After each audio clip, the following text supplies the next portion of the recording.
nanti wah macam-macam fitnah. Itu fitnah akhir zaman, Pak. Makanya ketika datang Dajjal sekalipun, Pak, kita itu dilarang untuk mendekat. Kan ada orang yang penasaran kan, Dajjal kayak gimana bentuknya itu ya. Ntar misalnya Dajjal ada di depan komplek Sukmajaya. Kira-kira Dajjal lewat situ nggak nanti? Lewat pasti. Tidak ada satu tempat pun di muka bumi yang tidak dilewati oleh Dajjal. Cuma ada beberapa tempat yang tidak dilewati Dajjal. Pertama, kota Mekah. Yang kedua, Madinah. Yang ketiga, apa? Gunung-gunung. Jadi Dajjal tidak melewati gunung. Makanya baiknya orang beriman itu bangun rumah di 3 tempat. Di mana? Kalau nggak di Mekah, kalau nggak di Madinah, kalau nggak di gunung. Tapi bukan punya villa di mana? Puncak. Puncak sekarang udah bukan jadi tinggi lagi, cari lebih tinggi lagi, Pak. Dajjal tidak akan ngelewatin gunung. Jadi orang yang kaya itu jangan ngaku kaya kalau belum punya rumah di Madinah. Wah, susah, Pak, punya rumah di Madinah itu, Masya Allah. Ngontrak aja satu kamar itu 1.500 real. Satu kamar. Itu flat, apartemen gitu, bukan apartemen, apa namanya, losmen gitu ya. 1.500 real itu kurang lebih 6 juta rupiah sebulan. Apalagi punya rumah. Orang Arab itu punya rumah kotak semua. Jadi kok bentuknya sama semua ya? Kalau di sini kan kita punya rumah beda-beda bentuknya kan? Luarnya ada yang begini, ada yang begini. Kalau orang Arab semua sama semua. Kotak semua. Warnanya sama, jelek banget gitu. Tapi dalamnya itu baru kelihatan tuh orang Arab tuh, nggak sombong dia sama rumah-rumahnya. Jadi kalau misalkan si bapaknya itu punya istri berapa? Istri pertama di lantai 1, istri kedua di lantai 2, istri ketiga. Jadi satu rumah, satu atap, lantai 3. Jadi kalau anaknya nyari, bapak lagi di mana? Misalnya tinggal cari sendal bapaknya di lantai berapa? Oh, lantai 2, berarti selalu di lantai 2. Itulah orang Arab tuh gitu. Nah, jadi sabar tadi. Karena kita sedang menghadapi proses qadar dan takdirnya Allah. Jalani aja dengan amal yang terbaik. Selama kita sabar, maka Allah akan menghadirkan kebahagiaan. Bahagia aja ya, hidupnya pas-pasan. Tapi dia dekat dengan Allah, bahagia, alhamdulillah. Sakit-sakitan, tapi dekat dengan Allah, bahagia. Karena sakitnya berkah. Ya. Berkah. Jadi punya utang, nikmatin aja udahlah. Karena jadi punya utang, akhirnya jadi rajin tahajud, jadi rajin puasa, jadi rajin sedekah. Berarti utangnya berkah. Berkah. Punya istri yang model kayak gini, punya suami model kayak gini, sabar aja udah. Kenapa?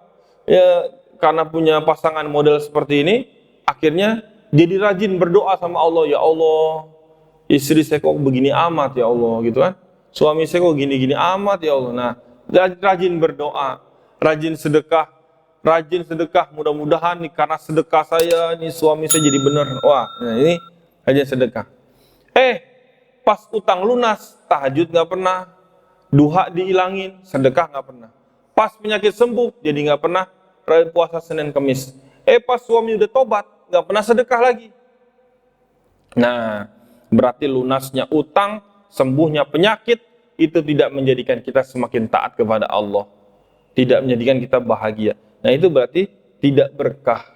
Nah, tugas kita sabar saja dengan qadar dan takdirnya Allah Subhanahu wa taala. Al-Baqarah 150 berapa nih? 3 ya. Insyaallah bulan depan Allah berikan kesempatan kepada kita 154. Sekarang tanggal berapa ya, Pak? 20 ya? Ya. Jadi saran saya di akhir-akhir Desember ini banyak saudara-saudara kita yang diuji oleh ketauhidan kepada Allah ya.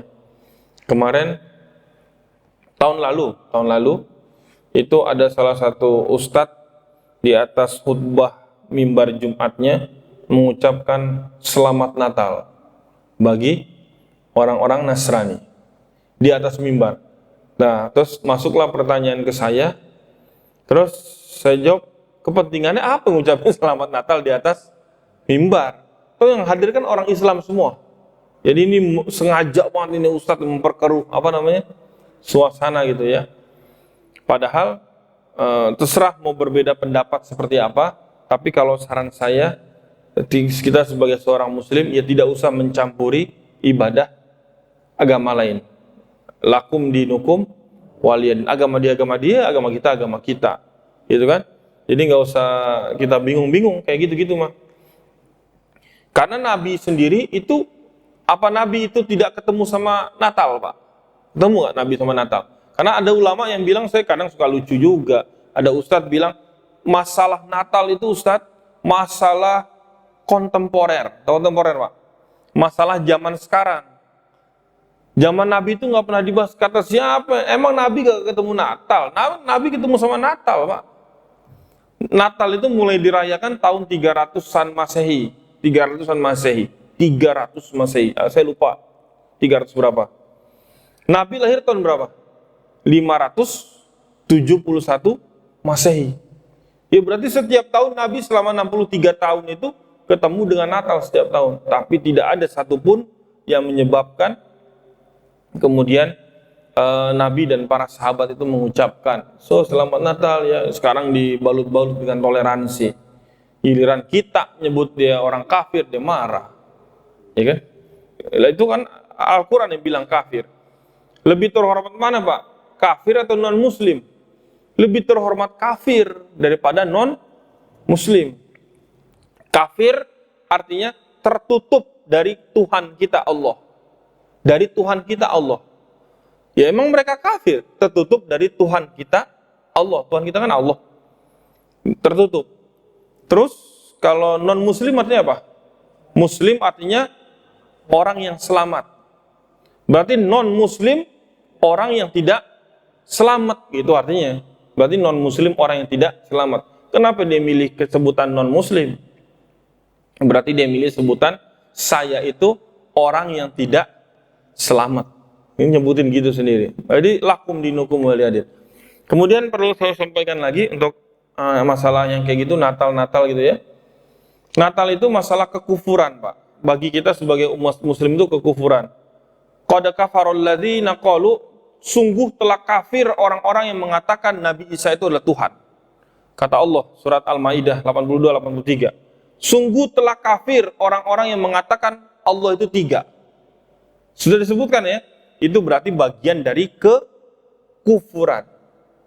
Nah, mana lebih besar tingkatnya, dosanya, kekufuran atau maksiat? Kemusyrikan atau maksiat, Pak? Bapak lebih pilih mana? Lebih besar dosanya kufur. Maksiat masih bisa diampunin sama Allah. Ada orang main judi, bisa jadi bisa masuk surga nggak?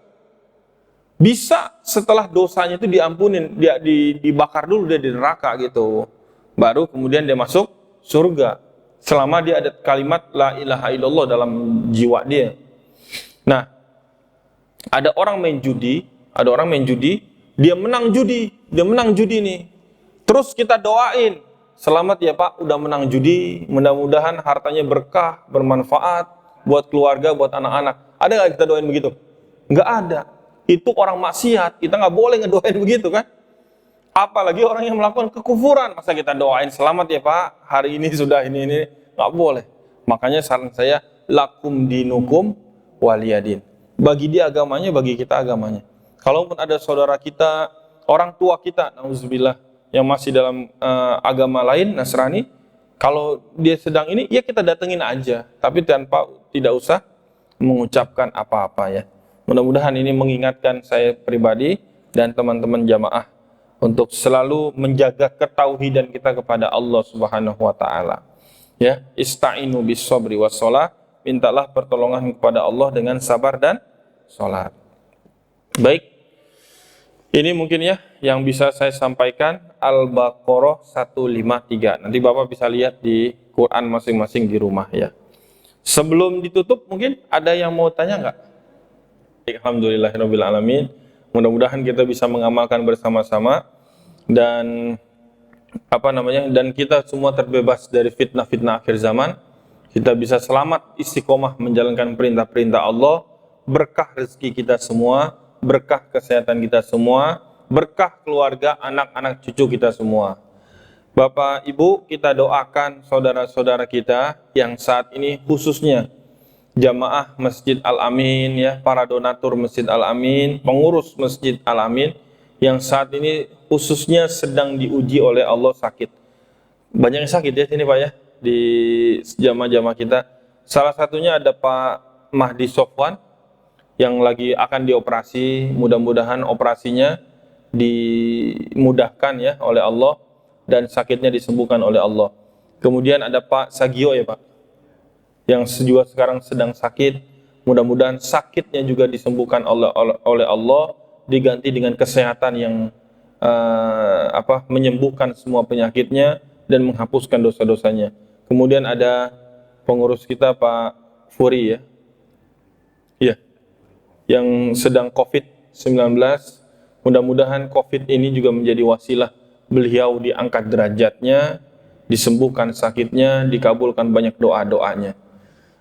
Kemudian juga dengan saudara-saudara kita lagi, yang Masya Allah ada beberapa yang sedang sakit, guru-guru kita yang mungkin juga sedang sakit hari ini, juga semuanya disembuhkan oleh Allah, dibahagiakan oleh Allah dengan ampunan dosa, dengan rizki yang menyembuhkan, rizki yang lebih berkah, anak-anak yang lebih soleh dan solehah lagi, istri yang lebih solehah, dan semuanya Allah mudahkan semuanya. Karena Fir'aun tidak pernah sakit, Fir'aun tidak pernah sakit, dan Alhamdulillah kita masih sakit, flu, sakit apa lagi? Batuk-batuk, pilek, masuk angin, meriang, ya udah sakit orang-orang menengah ke bawah aja dah. Sakit orang menengah ke atas kan ada apa Pak? Kanker dan sebagainya kan, nauzubillah min zalik ya. Mudah-mudahan kita semua dijaga kesehatan oleh Allah. Wabil khusus saudara-saudara kita yang sakit tadi, Allah sembuhkan sakitnya, Allah angkat derajatnya, Allah mudahkan kesembuhan, Allah mudahkan rezekinya, Allah mudahkan semakin taat dan berkah kepada Allah Subhanahu wa taala. Ala hadhihi niyah wa ala kulli niyatin salihah. Al-Fatihah. A'udzu billahi minasyaitonir rajim. Bismillahirrahmanirrahim. Alhamdulillahi rabbil alamin arrahmanir rahim maliki yaumiddin. Iyyaka na'budu wa iyyaka nasta'in. Ihdinas siratal mustaqim. Siratal ladzina an'amta 'alaihim ghairil maghdubi 'alaihim waladdallin. Amin. Amin amin ya Allah ya Rahmanir Rahim. Allahumma ya mujibas sa'ilin. Allahumma rabbat Jibril wa Mikala wa Israfil. Fatiras samawati wal ard. Alimul ghaibi wasyahadah. Subuhun kudusun Rabbuna wa Rabbul malaikatu war ruh. Allahumma rabban nas adhibil ba'sa ishfi wa anta syafi la shifaan illa shifa'uk shifa'an la yughadiru saqama. Allahumma rabban nas adhibil ba'sa ishfi wa anta syafi la shifaan illa shifa'uk shifa'an la yughadiru saqama. Allahumma rabban nas adhibil ba'sa ishfi wa anta syafi la shifaan illa shifa'uk shifa'un la yughadiru saqama. Rabbana zalamna anfusana wa illam taghfir lana wa tarhamna lanakunanna minal khasirin. Ya Allah, ya Fatah, ya Razzaq, ya Alim, ya Hakim, puji syukur kami panjatkan kepadamu ya Allah. Engkau gerakkan hati kami untuk senantiasa berjihad di jalanmu ya Allah. Engkau gerakkan seluruh donatur-donatur Masjid Al-Amin ini ya Allah, untuk membantu jihad kami di jalanmu ya Allah. Engkau gerakkan seluruh pengurus-pengurus masjid ini untuk memakmurkan rumahmu ya Allah. Ya Allah, balas semua kebaikan kami dengan pahala berlipat ganda. Balas semua dosa dan salah kami dengan ampunanmu. Ya Allah, jadikan jiwa-jiwa kami mutmainnah, keluarga kami sakinah, keturunan kami solih dan solihah, rezeki kami senantiasa melimpah halal dan berkah, panjang umur dalam rahmah, wafatkan kami semua dalam husnul khatimah. Jadikan kuburan kami kelak ya Allah raudhah min riyadil jannah. Rabbana zalamna anfusana wa illam taghfir lana wa tarhamna lanakunanna minal khasirin. Rabbana atina fid dunya hasanah wa fil akhirati hasanah wa qina adzabannar. Walhamdulillahi rabbil alamin. Demikian Bapak Ibu yang dirahmati Allah, mohon dibukakan pintu maaf yang sebesar-besarnya apabila dalam penyampaian ada kesalahan dan kekurangan. Mudah-mudahan kita istiqomah. Insya Allah bertemu lagi di bulan depan. Allah jaga kesehatan kita semua. Kita tutup dengan hamdalah. Alhamdulillahirabbil alamin. Kifaratul majlis. Subhanakallahumma wa bihamdik asyhadu an la ilaha illa anta astaghfiruka wa atubu ilaik. Wabillahi taufiq wal hidayah. Wassalamualaikum warahmatullahi wabarakatuh.